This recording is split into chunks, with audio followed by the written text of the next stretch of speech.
तो अभी जो आप ये स्क्रीन पे डेटा देख रहे हो, ये है एफआईआईज और डीआईएस का यहाँ पे डेटा, ठीक है। यहाँ पे आपको डेट यहाँ पे आपको दिख रही होगी, ठीक है। ये 2024 2025 में यहाँ पे ईयरली डेटा यहाँ पे मैं देख रहा हूँ। वेबसाइट का नाम है trendline.com, ठीक है। तो अभी अगर आप ध्यान से अगर आप देखोगे तो यहाँ पे 2025 का अगर आप डेटा अगर आप देखोगे यहाँ पे, राइट, 2025 आपका अगर आप यहाँ पे डेटा देखोगे तो एफआईआईज ने इक्विटी में करीब 1,31,000 करोड़ की यहाँ पे सेलिंग की है, ठीक है। उसके बाद 2024 में इन्होंने 11,000 करोड़ की सेलिंग की थी, और उसके पहले मतलब 2023 में उन्होंने करीब 1,76,000 करोड़ रुपीस की यहाँ पे उन्होंने बाइंग की थी। 2022 में उन्होंने बेचा था, 2021 में उन्होंने खरीदा था, 2020 में उन्होंने यहाँ पे खरीदा था। मतलब 2019 से लेके करीब ये 3 साल वो खरीदते रहे नेट बायर्स से। 2022 में उन्होंने यहाँ पे जो है वो प्रॉफिट वगैरह यहाँ पे उन्होंने शायद बुक किया, राइट। 2023 में फिर उन्होंने एक बहुत बड़ी अमाउंट यहाँ पे पुट इन की, और 2024 में और 2025 में जो हमारी मार्केट की जो दुर्दशा मतलब जो भी रही थी, वो शायद इन्हीं एक रीजंस की वजह से यहाँ पे रही थी कि एफआईआईएस जो है वो अपना पैसा मतलब पूरे स्पीड से यहाँ पे खींच रहे इंडियन मार्केट से, ठीक है। वो जाकर रहा है, वो चाइना वगैरह यहाँ पे जा रहा है, उसके अभी हम रीजंस यहाँ पे समझेंगे, ठीक है। पहले तो आप अगर ये फिगर्स अगर आप यहाँ पे देखोगे तो यहाँ पे इक्विटी दिखेगा, डेट दिखेगा, मतलब उन्होंने डेट में यहाँ पे इन्वेस्ट किया, बट यहाँ पे उन्होंने इक्विटी में सेलिंग किया, ठीक है। 2024 का अगर आप डेटा देखोगे तो वो और ज्यादा सरप्राइजिंग यहाँ पे आपको दिखेगा, जहाँ पे उन्होंने 1,08,000 करोड़ यहाँ पे उन्होंने डेट इंस्ट्रूमेंट में इन्वेस्ट किए थे, बट उन्होंने 11,375 करोड़ का माल यहाँ पे उन्होंने इक्विटी में उन्होंने यहाँ पे बेचा था, ठीक है। उसके पीछे के रीजंस वगैरह भी समझेंगे, ठीक है। देखो होता क्या है ना, देखो होता क्या है, अगर आप मान लो एक एग्जाम्पल के साथ यहाँ पे हम लोग समझेंगे, ठीक है। आप हो एक डीआईएस, ठीक है, आपका नाम है ए, ठीक है। आप एक सॉरी, आप डीआईएस नहीं हो, आप एक फॉरेन इंस्टीट्यूशनल इन्वेस्टर हो, ठीक है, आप एफआईआईएस हो। आपने पूरी दुनिया से आपने कुछ मार्केट्स यहाँ पे आइडेंटिफाई किए, ठीक है, जिसमें चाइना आया, ब्राजील आया, ठीक है, और भी बहुत सारे इमर्जिंग या फिर डेवलपिंग नेशंस उसमें आए। उसमें से आपको लगा कि मुझे जो भरोसा करना चाहिए, मुझे इंडियन कंपनीज पे ज्यादा मुझे भरोसा यहाँ पे करना चाहिए, ठीक है। उसका रीजन भी यहाँ पे मतलब ऑब्वियस है, क्योंकि इंडिया जिस स्पीड से यहाँ पे ग्रो कर रहा है, हमें इंडिया में ही यहाँ पे इन्वेस्टेड होना चाहिए, ठीक है। तो आपने क्या किया, आपके पास मान लो यहाँ पे सिर्फ $1 आपको इन्वेस्ट करना है, ठीक है, क्योंकि हम जब इसको कैलकुलेट करेंगे तब हम हमारे लिए बहुत ज्यादा यहाँ पे इजी हो जाएगा, ठीक है। आपके पास यहाँ पे $1 है, ठीक है। आप वो लेके यहाँ पे आए इंडिया, ठीक है, इंडिया में आए, लेकिन इंडिया में यहाँ पे डॉलर इन्वेस्ट नहीं होता है, इंडिया में इन्वेस्ट होता है INR, ठीक है। ये हमारी नेशनल करेंसी है, ठीक है। यहाँ पे यूज होता है इंडियन करेंसी, ठीक है, हमारे यहाँ पे चलता है गांधी जी, ठीक है। तो आपको अगर आईएनआर अगर आपको चाहिए तो वो किसी शॉप पे या फिर किसी इंस्टीट्यूशन पे या फिर किसी बैंक पे आपको नहीं मिलेंगे, ठीक है। आपको स्पेसिफिकली जाना होगा आरबीआई के पास, ठीक है। आपको स्पेसिफिकली आरबीआई के पास जाना होगा, ठीक है। आप आरबीआई के पास गए, आरबीआई यहाँ पे बहुत ज्यादा खुश हुआ, and the reason for their happiness is क्योंकि डॉलर का सप्लाई यहाँ पे इंडिया में आ रहा है, और इंडिया का जो है वो जो फॉरेन जो फंड्स होता है, फॉरेक्स होता है, फॉरेक्स रिजर्व होता है, वो यहाँ पे बढ़ रहा है, ठीक है। फॉरेक्स रिजर्व बढ़ रहा है यहाँ पे, इसलिए आरबीआई खुश था, ठीक है। जो ये ए पर्सन था, मतलब जो आप थे, आपका नाम ए है, आप आरबीआई के पास गए और आपने आरबीआई को बोला कि भाई मेरे पास $1 है, मुझे $1 के बदले में आप कितने रुपए आप दे सकते हो। तो आरबीआई ने बोला कि अभी हमारा जो रेट चल रहा है, मान लो वो $1 के हिसाब से हम आपको देंगे 100 इंडियन रुपीज, ठीक है। मतलब अगर आपको $1 बेचना है तो हम आपको 100 रुपए देंगे, और अगर आपको $1 खरीदना है तो आपको 100 रुपए हमें देने पड़ेंगे, उसके बदले में हम आपको डॉलर्स यहाँ पे देंगे, ठीक है। यहाँ तक समझ में आ गया, राइट। तो जब आप ये 100 रुपए लोगे तब आप जाओगे किसी ब्रोकर को ढूंढने, ठीक है। आप किसी इंस्टीट्यूशनल ब्रोकर को आप यहाँ पे आप हायर करोगे, और आप उसको बोलोगे कि भाई मेरा डीमैट अकाउंट यहाँ पे ओपन करके दे, ठीक है। वो आपका डीमैट अकाउंट ओपन करके देगा, और आप एक पर्टिकुलर सेक्टर में आप 6 महीने के लिए इन्वेस्टेड रहोगे, ठीक है। जब आप फंडामेंटली कंपनीज को एनालाइज करते हो स्क्रीनर वगैरह पे जाके, या फिर अगेन अगर आप ट्रेंडलाइन पे जाते हो, ट्रेंडलाइन में जब आप कंपनीज को एनालाइज करते हो तो वहाँ पे होता है एक share holding pattern. Share holding pattern में आपको दिखेगा एफआईआईएस और डीआईएस का कॉलम आपको दिखेंगे। अगर आप बहुत ध्यान से अगर आप इन कॉलम्स को देखोगे तो क्वार्टर वाइज इनकी होल्डिंग चेंज होती रहती है, ठीक है। या तो कम होती है या तो ज्यादा होती है, ठीक है। मतलब पिछले क्वार्टर शायद 5% थी, अभी इस क्वार्टर 6% है, या फिर 4.5% है, या फिर 3.5% है, इस तरीके से कम ज्यादा यहाँ पे होती रहती है, ठीक है। तो वो भी शॉर्ट टर्म बेसिस के लिए ही किसी सेक्टर में पैसा डालते हैं। फिर अगर उनको लगता है कि यार ग्रोथ इतनी ज्यादा अच्छी इस सेक्टर में हो सकता है, दो तीन क्वार्टर में हम जितनी ग्रोथ यहाँ पे एक्सपेक्ट कर रहे हैं कंपनी की, वैसी ग्रोथ ना है, इसलिए हम वहाँ पे पैसा निकाल के, मान लो हेल्थ केयर से पैसा निकलता है, फिर मेटल्स में जाता है, मेटल से पैसा निकलता है, ऑटो में जाता है। तो इस तरीके से वो कैश का चर्निंग यहाँ पे चलता रहता है, राइट। उसे सेक्टर रोटेशन भी यहाँ पे कहते हैं। तो जब आप ब्रोकर के पास गए, आपने डीमैट अकाउंट ओपन किया और आपने मान लो हेल्थ केयर सेक्टर में आपने इन्वेस्ट किया, ठीक है। एग्जाम्पल के लिए समझ लेते कि आपने हेल्थ केयर सेक्टर में यहाँ पे इन्वेस्ट आपने किया था, ठीक है। आप इन्वेस्टेड थे 6 महीने के लिए, ठीक है। मैं यहाँ पे कलर थोड़ा सा चेंज कर लेता हूँ, यस। आप यहाँ पे इन्वेस्टेड थे 6 महीने के लिए, आप यहाँ पे इन्वेस्टेड थे, ठीक है। आपने 6 महीने के लिए आपने 100 रुपए किसी हेल्थ केयर के स्टॉक में आपने इन्वेस्टेड रखे थे, ठीक है। 6 महीने के बाद आपको लगा कि यार ठीक है, चलो अभी मैं जितनी ग्रोथ एक्सपेक्ट कर रहा था इस कंपनी से उतनी ग्रोथ यहाँ पे नहीं आ रही, और मैं जिन लोगों के पैसे लेके अमेरिका से इंडिया आया था, ठीक है, मतलब अगर कोई इंस्टीट्यूशन है या फिर अगर कोई इंडिविजुअल इन्वेस्टर भी, अगर वो ये सोचता है कि चलो यार मैंने अच्छा खासा यहाँ पे प्रॉफिट कमा लिया या फिर लॉस कर लिया, तो मैं यहाँ से निकल के जाता हूँ, वापस अपने देश में जाता हूँ या फिर और कहीं जाता हूँ, या फिर अगर मैंने प्रॉफिट कर लिया तो मैं उस पैसे से मतलब एंजॉय करता हूँ, ठीक है, वैकेशन वगैरह एंजॉय करता हूँ, जो भी है, ठीक है। तो आपने क्या किया, आप ये 100 रुपए लेके आप इस हेल्थ केयर सेक्टर में आपने डाले थे 6 महीने के लिए, और 6 महीने के बाद आपको मिला मान लो 30% का रिटर्न, ठीक है। 6 महीने में अपन ने करीब 30% का रिटर्न दिया था, ठीक है। अभी हम हाइपोथेटिकली फिगर्स यहाँ पे ले रहे हैं एग्जाम्पल के लिए, तो प्लीज थोड़ा लॉजिक वगैरह यहाँ पे मत लगाना, ठीक है। हम यहाँ पे 6 महीने के लिए थे, ठीक है। 6 महीने में हमने मतलब जितने भी मतलब यहाँ पे रुपए कमाए, ठीक है, अगर आप यहाँ पे काउंट करोगे 100 रुपए के ऊपर 30%, तो हमने करीब 130 रुपए यहाँ से कमाए, ठीक है। 130 रुपए हमने यहाँ से कमाए। अभी गेम ना यहाँ से स्टार्ट होता है, ठीक है। अभी यहाँ पे फिगर याद रखना, आपने 100 रुपए के ऊपर 30% का गेन किया था 6 महीने में, आपको लगा था कि यार कितना बड़ा एक्सेप्शन गेन है, ठीक है। क्योंकि जो फंड्स होते हैं, क्योंकि जो भी इंस्टीट्यूशंस होते हैं वो एम करते हैं कि यार 12-15% के आसपास का रिटर्न हम अगर अपने एम्प्लॉयड कैपिटल पे अगर जनरेट कर लिए एनुअल बेसिस पे, तो वो एक बहुत अच्छा रिटर्न यहाँ पे माना जाता है, ठीक है। तो अभी होता क्या है, आपने 30% कमा लिया, आपने बोला यार चलो यार बहुत सही प्रॉफिट निकल गया यार इंडिया जैसे देश में, अभी मैं क्या करता हूँ, अभी मैं वापस अमेरिका जाता हूँ और मैं अपने प्रॉफिट को यहाँ पे एंजॉय करता हूँ, ठीक है, कोई चीज़ें खरीदता हूँ जो भी, ठीक है। तो आपने कितने कमाए थे, आपने 130 रुपए आपने यहाँ से कमाए थे, ठीक है। आपने कमाए थे 130 रुपए, वेट सेकेंड, आपने 130 रुपए आपने यहाँ से कमाए थे, ठीक है। फिर यहाँ से गेम शुरू होता है, फिर आपका ब्रोकर आपके पास आता है, कहता है कि भाई मुझे ब्रोकरेज चाहिए। आप बोलते हैं हाँ जी बिल्कुल, आपने हमारा डीमैट अकाउंट ओपन किया था, आपने मुझे मौका दिया था इंडियन मार्केट में इन्वेस्ट करने के लिए, तो मैं जी ब्रोकरेज बिल्कुल दूंगा आपकी। कितनी ब्रोकरेज बनती है, तो उसने ब्रोकरेज बोला कि जी मेरी 1 रुपए 2 रुपए ब्रोकरेज बनती है, जितनी भी टर्नओवर जितना भी हुआ उसके हिसाब से वो कैलकुलेट होती है, ठीक है। फिर आपने क्या किया, आपने ब्रोकरेज दी, ठीक है। फिर ब्रोकर ने आपको बताया कि सर इंडिया में जब आप इन्वेस्ट करते हो ना, तब आपको बहुत सारे टैक्सेस देने पड़ते हैं, उसको पता है, ठीक है, डी टैक्सेस देने पड़ते हैं। कौन सा टैक्स देने पड़ते हैं, जी हमें एसटीटी देना पड़ता है। एसटीटी क्या है, एसटीटी है सिक्योरिटी ट्रांजेक्शन टैक्स, ठीक है, एसटी देना पड़ता है, जी ठीक है। फिर आपको देना पड़ता है सेबी टर्नओवर फी या फिर सेबी एक्सचेंज फी जिसको बोला जाता है, ठीक है, सेबी एक्सचेंज फी या फिर सेबी टर्नओवर फी आपको यहाँ पे देना पड़ता है, जी बहुत सही बात है, ठीक है। फिर आपको देना पड़ता है एक्सचेंज टर्नओवर फी, ठीक है, आपको देना पड़ता है एक्सचेंज टर्नओवर फी। फिर आपको देना पड़ता है स्टैम्प ड्यूटी, ठीक है, स्टैम्प ड्यूटी आपको देना पड़ता है।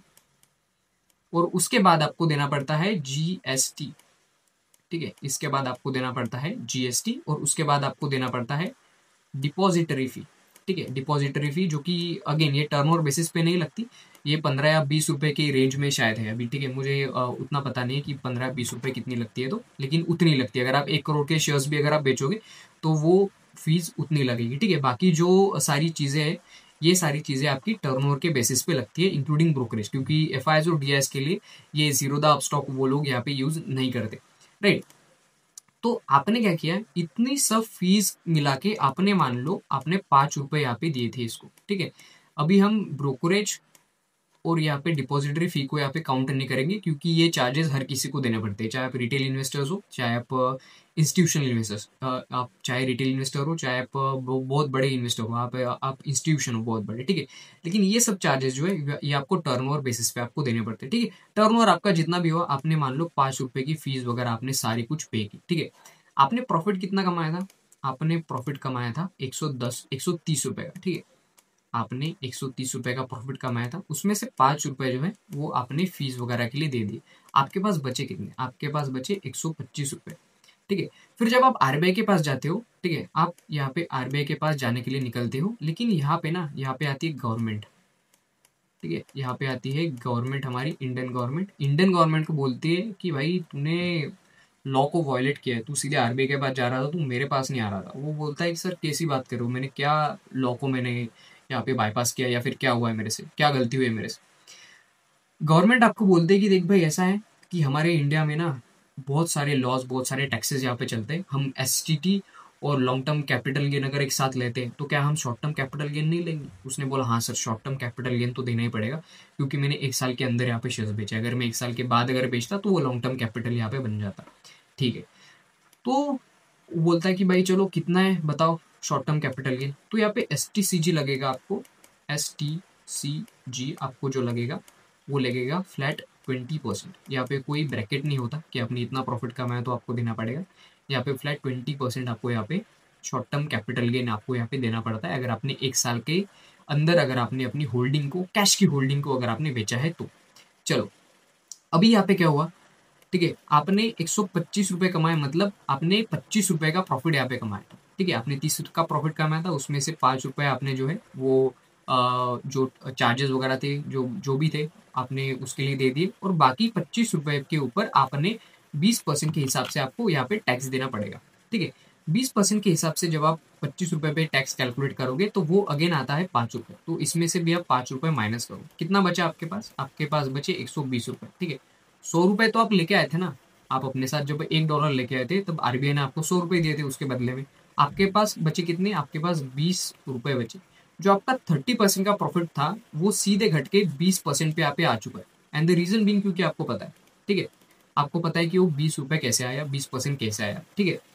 अभी आप क्या करते हो, आप ये 120 रुपए लेके, आप ये 120 रुपए लेके आप जाते हो आरबीआई के पास, आप बोलते हो कि भाई आरबीआई, आप एक काम करो, आप मेरे से आपकी इंडियन करेंसी ले लो और आप मेरे को डॉलर दे दो, ठीक है। जब आप एफ बन के जब आप इंडिया में आए थे तब आप डॉलर बेचने आए थे, ठीक है। अभी जब आप इंडिया से बाहर जाओगे आप इंडियन करेंसी दोगे और आप डॉलर खरीदोगे, क्योंकि अमेरिका में या फिर और किसी जगह उसको इन्वेस्ट करना होगा मान लो, तो वो अगेन अपने डॉलर का डोमिनेंस यहाँ पे दिखाएगा, और या फिर वो डॉलर लेके आया था तो वो डॉलर ही वापस वहाँ पे लेके जाएगा, ठीक है, जो कि हमारे फॉरेक्स रिजर्व में यहाँ पे रिजर्व होते हैं। आरबीआई बोलता है जी ठीक है, हम आपको डॉलर तो देंगे, लेकिन बात यहाँ पे ऐसी है, आपके लिए बहुत बुरी खबर है। आप बोलता है क्या बुरी खबर है, ठीक है। 6 महीने पहले आप आए थे, उसने बोला जी 6 महीने पहले आए थे। 6 महीने पहले जब आप आए थे यहाँ पे, तब मैंने आपको $1 के अपोजिट में मैंने आपको 100 इंडियन करेंसीज यहाँ पे दी थी, ठीक है। उसने बोला हाँ जी दी थी। अभी अभी आरबीआई बोलता है आपको कि सर बुरी खबर है कि हमारी जो करेंसी है ना 10% से डिप्रिशिएट हो गई है। 10% हमारी करेंसी की वैल्यू यहाँ पे गिर गई, ठीक है। वैल्यू गिरना करेंसी के टर्म्स में 100 का 90 रुपए होना नहीं होता। वैल्यू गिरने का मतलब होता है 100 का 110 होना, ठीक है, 100 का 110 होना, ठीक है। अगर आप बहुत ध्यान से अगर आप इस वीडियो को देख रहे होंगे, अगर आप पीछे जाओगे वीडियो में, या फिर अगर आप करेंसी के बारे में और कोई अगर आप वीडियो देखोगे कि करेंसी डिप्रिशिएशन होता क्या है, तो आपको शायद ये समझ में आएगा, ठीक है। तब आरबीआई ने आपको बोला कि भाई बात ऐसी है कि 10% हमारी करेंसी की वैल्यू यहाँ पे गिर गई। उसने बोला चलो ठीक है यार, अभी हम क्या कर सकते हैं, आप दे दो जितने बनते हैं उतने, ठीक है। तो उसने बोला जहाँ पे मैंने आपको $1 की बदले में आपको 100 रुपए मैंने आपको दिए थे, अभी आपको मुझे $110 रुपए देने होंगे $1 के लिए, ठीक है। मतलब जब आप इंडिया में आए थे तब आपने $1 दिया था और मैंने आपको 100 रुपए दिए थे। अभी 6 महीने बाद क्या हुआ, 6 महीने में हमारी करेंसी की जो वैल्यू है वो यहाँ पे गिर गई, वो यहाँ पे डिप्रिशिएट हो गई।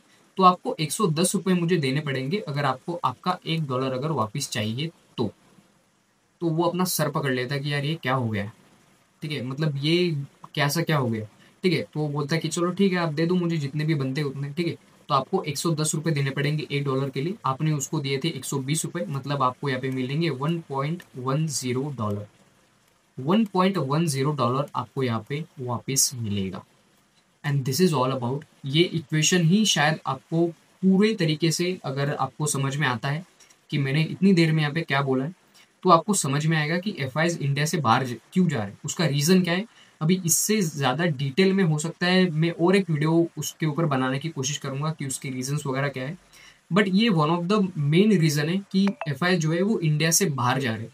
ठीक है, आप यहाँ पे लेके कितने आए थे? आप यहाँ पे 100 रुपये लेके आए थे। 100 रुपये के ऊपर जब आपने रिसर्च करके आपने इतनी टीम बिठाई थी, आपने रिसर्चर्स बिठाए थे, आपने इक्विटी रिसर्चर्स बिठाए थे, आपने वैल्यूएशन के लिए लोग बिठाए थे, इन सबको लेके ठीक है आपने रिसर्च की थी और आपने एक हेल्थ केयर स्टॉक में आपने इन्वेस्ट किया था और 6 महीने के अंदर आपने 30% का रिटर्न आपने यहाँ पे जनरेट किया था।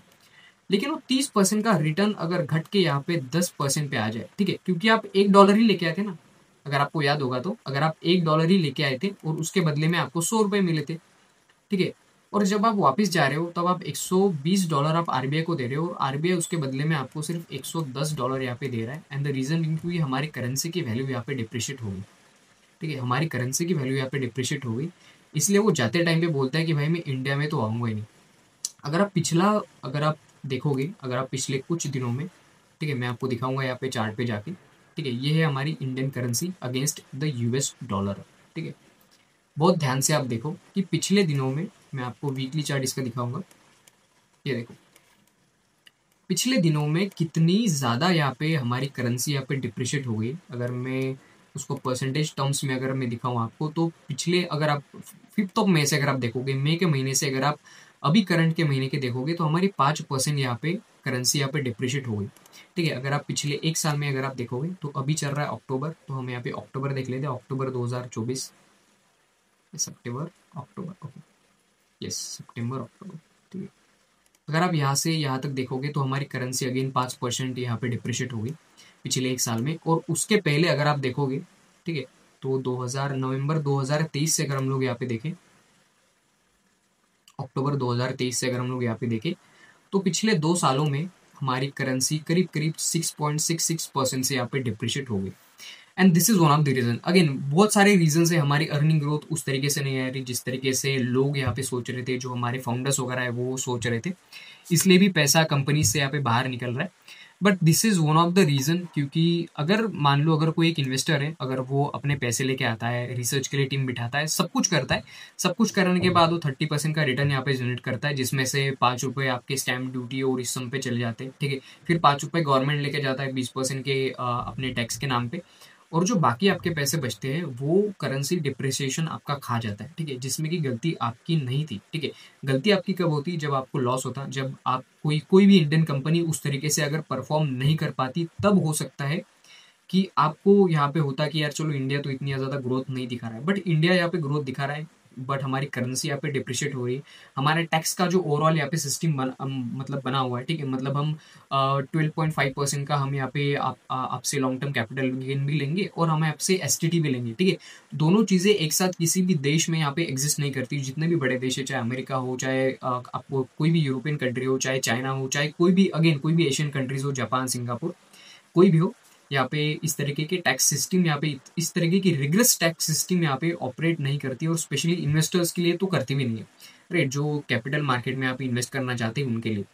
तो ये एक रीजन है जहाँ पे एफ जो है वो इतनी ज़्यादा यहाँ पे सेलिंग कर रहे हैं। आप यहाँ पे देख पा रहे होंगे कि उन्होंने 1,30,000 का माल 2025 में बेचा है। 2025 अभी तक पूरा भी नहीं हुआ है, राइट, 2025 अभी तक यहाँ पे पूरा नहीं हुआ है, 2 महीने और बाकी है, नवंबर दिसंबर और बाकी है, और हो सकता है ये 10,000 करोड़ या 20,000 करोड़ की यहाँ पे सेलिंग 2 महीने में कर दे। और उसके पहले अगर आप देखोगे तो मुझे लगता है कि जो नई बीजेपी की गवर्नमेंट बनी थी और जो नए टैक्स इन्होंने अप्लाई किए थे, short term capital gain, long term capital gain, ये वन ऑफ द रीजन था यहाँ पे 11,000 करोड़ की बेचने का, क्योंकि 2024 के स्टार्टिंग में मार्केट बहुत ज्यादा अच्छा था, मार्केट ने ऑल टाइम हाई यहाँ पे हिट किया था, और अभी 1.5 साल से ऊपर हो गया, हम अभी तक भी उस ऑल टाइम हाई के ऊपर यहाँ पे क्लोज नहीं कर पाए, उस वहां तक हम लोग पहुंच भी नहीं पाए। ठीक है, तो ये एक वीडियो था जहाँ पे एफ वगैरह के बारे में मैंने बताया, मैंने करेंसी डिप्रिशिएट किस तरीके से होते हैं, मैंने उसके बारे में भी यहाँ पे इन डिटेल में आपको बताया। वीडियो अगर आपको पसंद आए तो वीडियो को आप लाइक कर सकते हो और आप चैनल को सब्सक्राइब भी कर सकते हो। अगर आपने वीडियो यहाँ तक देखा है तो thank you so much for watching.